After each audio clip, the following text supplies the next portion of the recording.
Good evening. Welcome to Live with Thrive, a podcast dedicated to empowering Black and Brown women, talking with them about their journeys, their hurdles, and victories to navigate the intricate landscape of womanhood, motherhood, and career. I'm your host, Dr. Allison Harris Welcher, the creator of Thrive Life Coaching. I'm excited to be here tonight with a very special guest whom I will introduce in just a moment. But if we have any new viewers, I'd love for you to take a moment to please introduce yourself. Let us know where you are tuning in from. If you are a returning viewer, invite you to do the same. Let us know where you are tuning in from. We're so glad to have you. We are streaming live on Facebook, LinkedIn, and YouTube, and encourage you to please do share with any women who are in your life that are navigating womanhood, motherhood, and career. Each episode, we dive into candid conversations with inspiring guests who generously share their personal narratives, insights, and strategies for triumph. From juggling the family duties that they have to pursuing personal and professional passions, these women really share priceless wisdom with each of us and motivation for each of you. So, whether you're balancing the demands of motherhood, excelling in your career, or seeking empowerment in womanhood, we hope that this podcast is your go to resource for inspiration, guidance, and support. So, again, join us tonight and hopefully in future episodes. Tonight, I'm excited to welcome our special guest, Neshé Conley, to our 11th episode. Let's bring Neshé to the stage. Hi, Hey, Neshé. hey, how are you? I am well. Welcome, welcome. Thanks for having me. Absolutely, absolutely. So, Neshé Conley is a leading voice in health equity. She is a dedicated community health consultant, and she is on a mission to transform the healthcare landscape for Black women and families.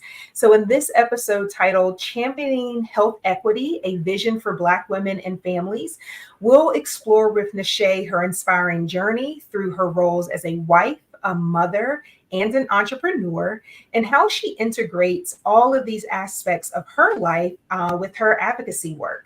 So we'll discuss the role of faith in her approach to creating impactful change as well. So I'm excited to jump in with Neshé and want to just start with just a few questions to warm us up so you can get to know Neshé a bit better.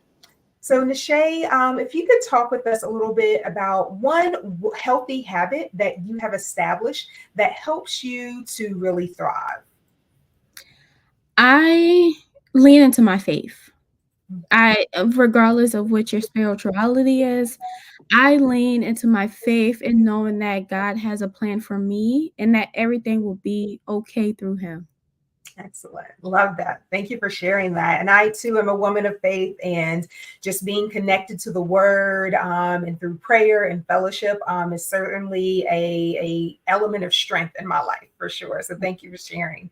What's your favorite way to rest and rejuvenate? Honestly, I have a me time. So sometimes if it's me just going in my room and just locking the door, or if it's me going, I love nature. So me going to like the park and just getting like the breeze and just connecting with the earth, that's something that can really pour into me. Beautiful. I love that. And what's a core value that you hold and why? Core values that we have to release stress and pressure and the superwoman syndrome Mhm. of we have to do all things. And I'm a victim of that. Yeah. Being a mother of 4 kids and a wife, I'm like, I gotta do this, I gotta do that. But I had to let it go to release just pain that my body was carrying. Yes, I appreciate you sharing that. We had an episode previously about the superwoman syndrome and how Mhm. Black women oftentimes, believe we can do it all, and it's just not possible. It's just not Mhm. possible. So, share with us what's a recent victory that you are proud of. Oh, I have so many. For one, I'm getting my oldest to first grade, so that was Congrats. exciting. Yes, today was his second day, so that was exciting, a victory for all of us.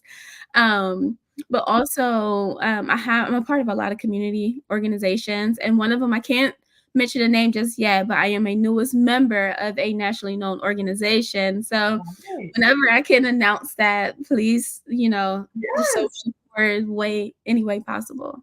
I will. I will. Well, congratulations in advance. And excited to hear that announcement. Yeah. Last question, just to warm us up. What's one activity or moment that brings you enjoyment and satisfaction? My family, Yeah. honestly. I sometimes we get caught up into, like, work and the world and, we're running, running, running, but my kids, when they see that I'm constantly going, they always come to me, "Mommy, are you okay?" Yeah. And the Yeah. fact that I'm able to raise kids that can check in on me, Yeah. is definitely something, those moments that mean so much. I love it. Well, Mama, you are definitely doing something right. If your oldest is in first grade, meaning that everybody else is younger, if they are checking on you, I love it. I love it. I love it. Well, we're going to dive in a bit deeper with Neshé, but before we do that, again, want to invite folks to please let us know where you're tuning in from. Again, we are streaming on LinkedIn, YouTube, and Facebook. Please tag and share with your family, your friends, your network for this great conversation. Also, I want to be sure to share a free resource. We are well past mid-year of 2024, so I know folks have some major goals that they are trying to reach by the end of the year, and it's not too late. It is not too late. And the best way to get ahead is to get started now. But I have a free guide that I want to share with folks to invite you to just consider how you might finish 2024 strong. So download that free guide and would love to have you finish the year strong. So let's go ahead and jump in, Neshé. You are an expert in public health, and I just want to hear, and you have so many talents. I want to hear, how do you describe yourself as a community health consultant? What is that? What does that mean? And help our listeners really understand what you do in the public health world. Mhm.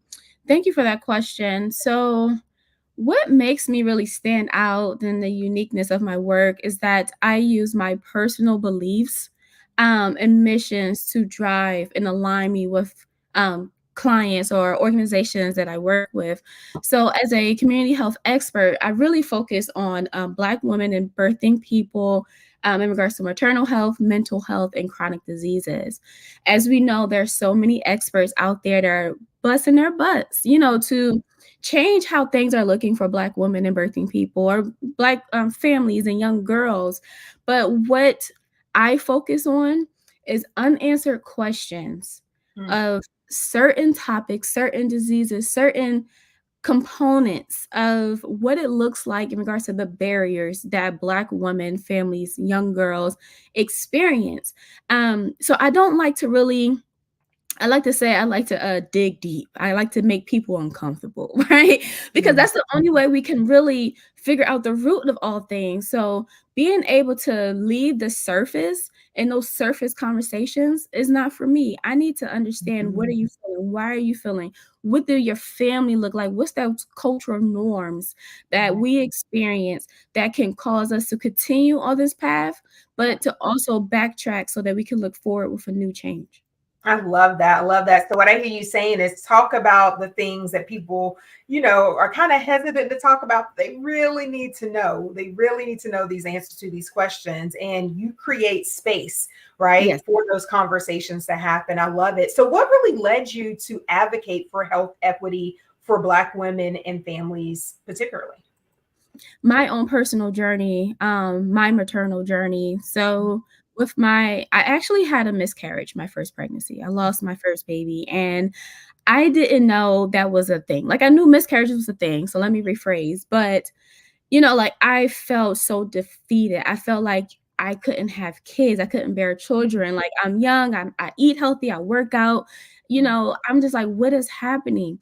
And then when I had that miscarriage and I opened up to people in my community, they will say, "Oh yeah, I had 4, I had 5, I had 6 miscarriages." And I was just like, "Wait, so this is a common thing. Like, why nobody talk about this?" Right? So when that experience happened, that first for me was like, okay, building a community that you can feel safe to be vulnerable in and Yeah. say, hey, I don't need the judgment, but I need to tell you, like, hey, I've been there. I understand this is how you can get through it, because I didn't have that until I spoke up.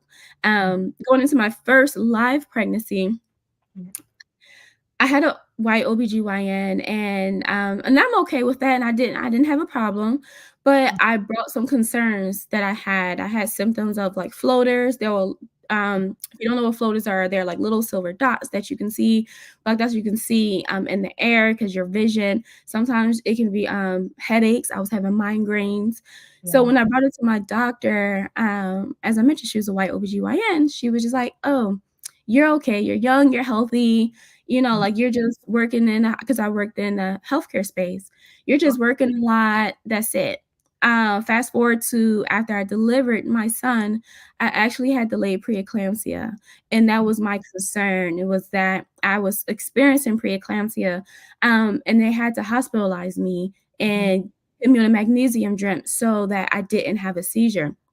So that situation right there told me like, hey, even though I don't think she meant to cause any harm for me. Like, and I know that, but the fact that she really did not take the time to listen to my concerns and actually push to say, okay, well, let me do some further testing to make sure that it's not preeclampsia, because Black women and birthing people experience preeclampsia and other conditions related to it. So there was a second instance where I'm like, okay, now we got to figure out how we can communicate better, and medical providers and professionals can listen to us, right? Yeah, yeah. My second live pregnancy, it was during the pandemic, right at the beginning, April 2020. I had to deliver my baby with a mask. My husband couldn't come in until they really saw I was in labor. But again, it was the on-call OBGYN, and she said some racist statements to me. My son during that pregnancy name is Ethan. So she said to me, "Oh, your son doesn't want to come down because I was having trouble. Your son doesn't want to come down because you gave him a white boy name." Wow. Those were Wow. the exact words that she said to me. And This is during labor. this is during labor. Like, I'm literally like, she's like flipping Wow. me. She's like doing all the things. And my husband, he's so sweet and he doesn't like conflict. So, both of us are like that. I'm a little bit more like, if I need to like turn up, I'm gonna turn up. Right. Yeah. In the situation, I realized that I just had so many emotions because it's the pandemic. I had preeclampsia with my son where, I almost lost my life after delivering him. So I'm going through so many anxiety, like so much anxiety going to this. For her to say that to me, Right. Yeah. that's not appropriate. So again, these are situations that, even though I was a healthcare professional, like I worked in the healthcare space for 9 years, I have my master's in public health, community health outreach. Like, I'm a well-educated woman. For her to still be able to say, hey, you gave your son a white boy name, that's why he doesn't want to come down, and continue to make racial comments, showed me that if you can do that to me, you can do it to anyone else. And then that's when a lot of more cases been coming up of Black women dying during labor because they're not being heard. Their family don't know how to advocate. They don't know what questions to ask until it's too late. It's those things that show me that health equity for Black women is not just about, we're providing this resource for this community, so we're going to provide the same resource for this community. It's about meeting us where we are and understanding our bodies and our uniqueness so that we can have the same success as our other counterparts. Yeah. Thank you so much for sharing that, Neshé. And again, just sharing your story and your vulnerability through, I'm sure heartbreak, in just so many ways. And one of the things I want to lift up is what you're saying, just, us as Black women and birthing people, to be able to have safe spaces, not only physically, right, to birth and, deliver our babies healthy and well physically, but also mentally and emotionally, right? That's something we don't talk about a lot, right? To be in a space that you are healthy emotionally and mentally, and someone is treating you well, that's meaningful too, because that level of stress also is uncomfortable, right? And can cause a lot of pain. Yes, and to piggyback on that, people remove or disconnect the two, mental health and physical health. And the only way we can really optimize our physical health is if we dig into our spiritual, emotional, and mental health. That is Mhm. the start of things. When we can build the self-awareness and being able to build the confidence to say, "Hey, something is wrong. I don't know what's going on. Can you please help me?" Because we have so many issues historically with the Tuskegee, experiment. That's what really, for the Black community, that's what really bridged, like broke that gap. Yeah. Separate that gap more for us to trust the healthcare space. So when it comes down to mental health, emotional health, spiritual well-being, we have to realize we have to dig deep into that to be able to be physically well for ourselves and for our families. Absolutely. Well, switching gears a bit, talking about being well for our families, you hold a number of critical roles, right, in your life. Obviously, you're a community civic leader, an advocate, you're a wife, mother, entrepreneur. Talk Mhm. with us around how you navigate these roles and whether this balancing act came naturally to you or if Mhm. it's something you've grown into now being a Mhm. mother of four. Mhm. Yep. My Lord and Yeah. Savior. Honestly, I'm a transparent person, right? So at first, at the beginning, I didn't have a strong relationship with God. And it was because of my family. My family didn't have a strong relationship with God. So it took for me to be put in an uncomfortable situation. I graduated from Spelman College, my Spelman sister. Yes. During my first year at Spelman, I really connected with God because I stepped out on faith, even though I didn't know what it looked like. I Yeah. stepped out on faith Yeah. and I went to church service because I didn't know how I was going to make it to my second semester at Spelman. Mhm. Mind you, this is my freshman year. So once I did that, one of her Spelman sisters, I don't know her name. I don't know Uh-huh. what class she was a part of, but I walked up to the altar and she just prayed over me. Yeah. And I can see her face, and I always tell myself, if I ever see her again, I'm gonna like DM stalk her. I'm gonna like because she is the reason why I Mm. am a God-fearing woman, because Yeah. it was uncomfortable for me. So going into like what really my core of how I manage life and the things that I do. Like one of my sons is autistic on a spectrum. I like to say he's socially different because he's highly intelligent, but it comes with challenges. And we have to understand the foundation of our family. We have to create that foundation in our family, and not only God, but my partner, the man that God put in my life, my husband.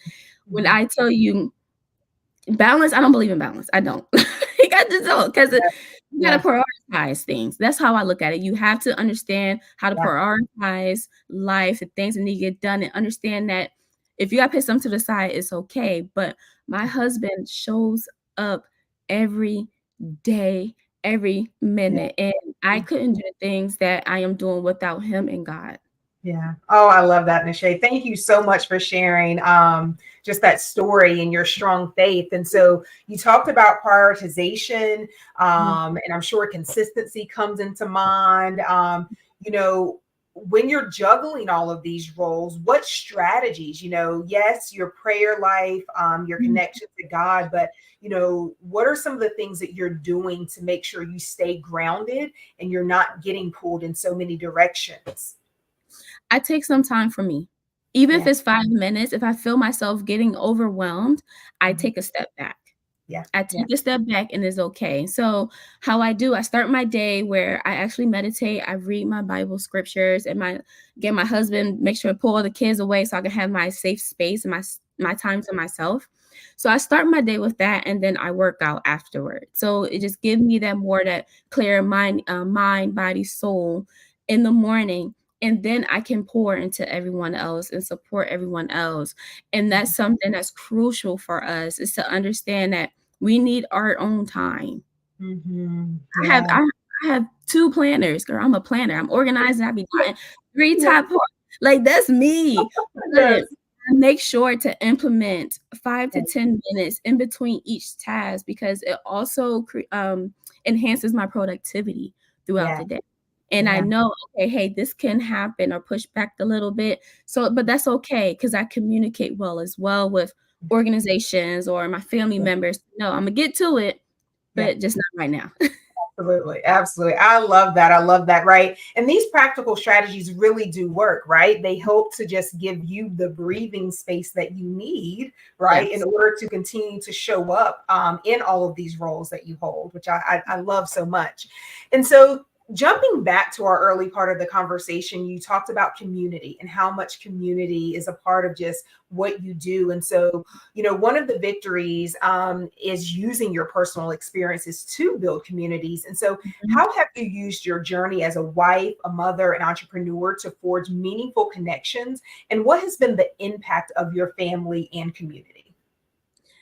So I think about it this way. I have two sons. My two oldest, I have four kids. I have a 5 year, six, he's six now. I Yeah. have a 6 year old, 4 year old, 2 year old, 1 year old. So two boys, two girls. Uh-huh. And I think about what I wanted and what I had wanted to inspire to have as a child growing up, to be able to mentor me and to motivate me and to make me feel safe and make me Mhm. feel like I can achieve whatever I want to put my mind into, and I can get through the obstacles that are thrown in my life. So when I think about, hey, what did I want for myself? And then I think about the spaces that my kids are in now. Yeah. And then I make myself uncomfortable because I'm a firm believer that growth is in uncomfortable situations and Right. the things that we do. So for me, for my kids to be able to thrive and to grow within their own right and their own being, as mommy, I Mhm. have to be able to build those communities that I feel that they can be safe with, that Yeah. I feel safe with, that I can trust with, my kids. As I Mhm. mentioned, one of my kids is socially different, and our babysitter, I love her to death, is a mom and daughter duo when Yeah. they watch kids, but she's an occupational therapist. And Yeah. I didn't know that when I first met her. Wow. Yeah. I didn't know that. Like, I met her through my husband's job because both our husbands work together, and she told me, and I was just like, God is putting people in my life that Right. I need. Yeah. And I had a bad situation or experience before with my son, with somebody that I allowed to watch them. So I had trust issues. Sure. So when Sure. she came up and God knew I needed it, it was just like, you know what? People come in our life for a reason, but you gotta vet them, you gotta trust them, you Sure. gotta see how they are with your family, you gotta see how they are within their faith and their families, how they Yes. speak, the things that they say into the universe. If I feel like you out of pocket and you saying some things I don't agree with, I Sure. ain't bringing you around my kids. I ain't Yeah. bringing you around my husband. Like, Right. Right. that's just me. But you gotta be able to be vulnerable and open to see Yeah. how they can be receptive to that. I love that. I love that. And God sent, right? Just Yes, like being able to put into the space and universe what it is, and God knows the desires of our heart and always knows what we need, and just right. amazing, right? An occupational therapist, right? To be with all of your children, to provide support. I love it. I love it. So, what advice would you give to other women who are striving? We won't use the word balance, right? But Okay. striving for fulfillment in Okay. their roles as mothers, as professionals, as advocates, entrepreneurs. Mhm. What would you say to them? Be able to departmentalize. Mhm. I struggled with that before where I just kinda allowed everything to pile on me and I kinda mix a lot of things together. So being able to do that not only gave me a clear mind and focus, so when Mhm. I know I'm working on a community program for my business, I'm not focused or thinking about, okay, what the kids got going on in school. Did they read a book? Mhm. Okay, I gotta plan our monthly date night with my husband. I ain't Yeah. thinking about what my mom or my sister's doing. I know in that time, in that space, I have separate books. I have a notebook for each thing. Now that might be excessive, but it works for me. Find what Yes. works for you, right? Yeah. That's the first part. Find what works for you because what may work for someone else may not work for you, and that is okay. That does not mean that you're doing it wrong. You need to Yeah. figure out what can allow me to feel like, okay, I am focused, I can do this, and place it to the side when you need to move something else. Yeah. Again, prioritizing those things that need to get done but making Mhm. sure that you're creating space for you to be able to be relaxed and don't get overwhelmed or have that anxiety that I didn't get something done. So find what works for you, lean into that, and it may always change, and that's okay. Yeah, yeah, because different seasons. As we go through different seasons, we need different things. Exactly. Like summertime, I was like, listen, I'm gonna have all four of my kids with me. So Yes, I had yes. to figure out a schedule that worked, that I'm not like I'm about to pull my hair out or, you know. So yes, different seasons for different things, but we have to lean into that. I love that. I love that. Neshé, this has been such an enjoyable conversation. I want to make sure that our listeners know how to get involved with your work and support the causes that you're passionate about. If you could just share with us, how can they stay connected with you? So I'm on all the platforms. So I'm really engaged and active on all of them. So LinkedIn is Neshé Conley. On Facebook is Neshé Conley. Instagram is at underscore Neshé the health expert. And I do have an event that's coming up called Unanswered Questions. And these questions come from Black women in the community, Black women and birthing people within my community that's being introduced to me. So if you ever have a question, please always, connect with me and message me because it's me responding. So that I can let you know how you can be a part of the journey, how you can be a part of the mission to actually create movement for Black mothers and birthing people. Love that. Love that. And I have the flyer here. I had the pleasure of joining the last Unanswered Questions webinar, which was amazing.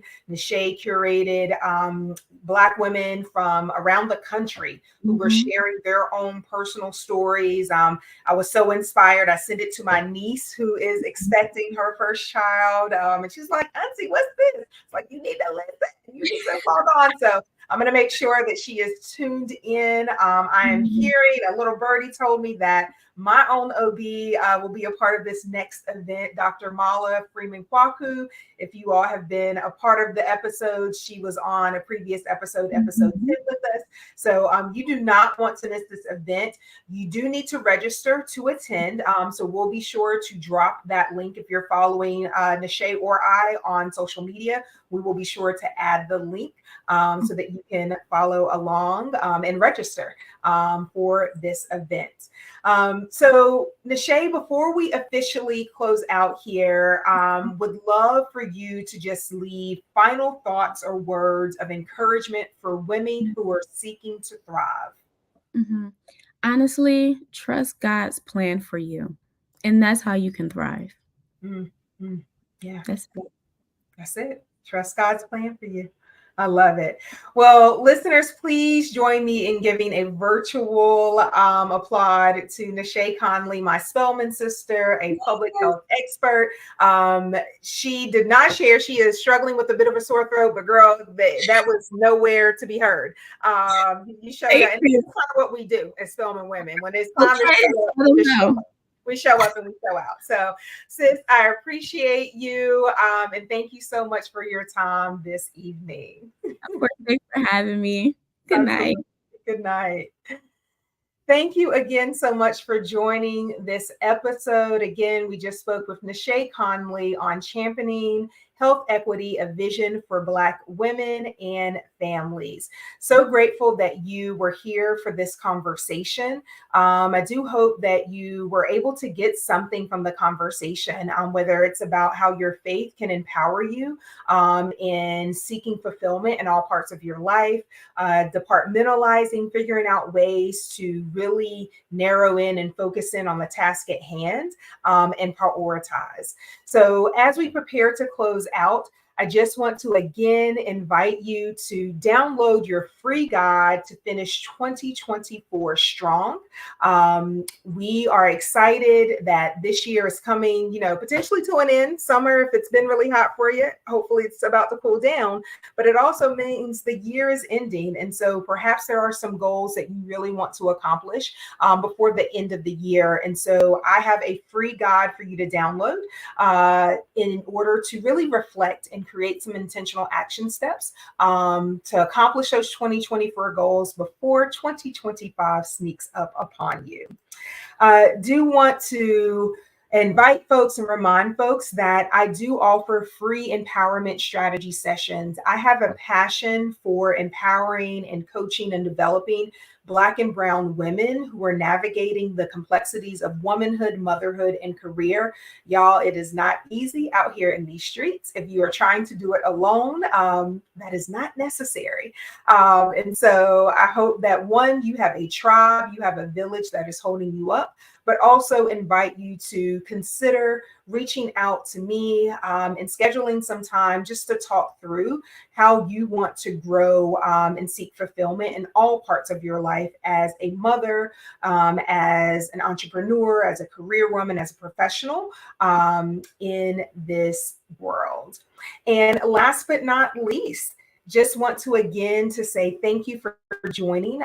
Again, Thrive Life Coaching is on several platforms. Invite you to please follow me there. We are hosting podcasts about every other week. We are just wrapping up episode 11. So if you haven't been with us for the previous episodes, encourage you to be sure to catch those episodes. And we are now on YouTube. So be sure to subscribe on YouTube as well. And with that, we will close out. Thank you again for joining us this evening.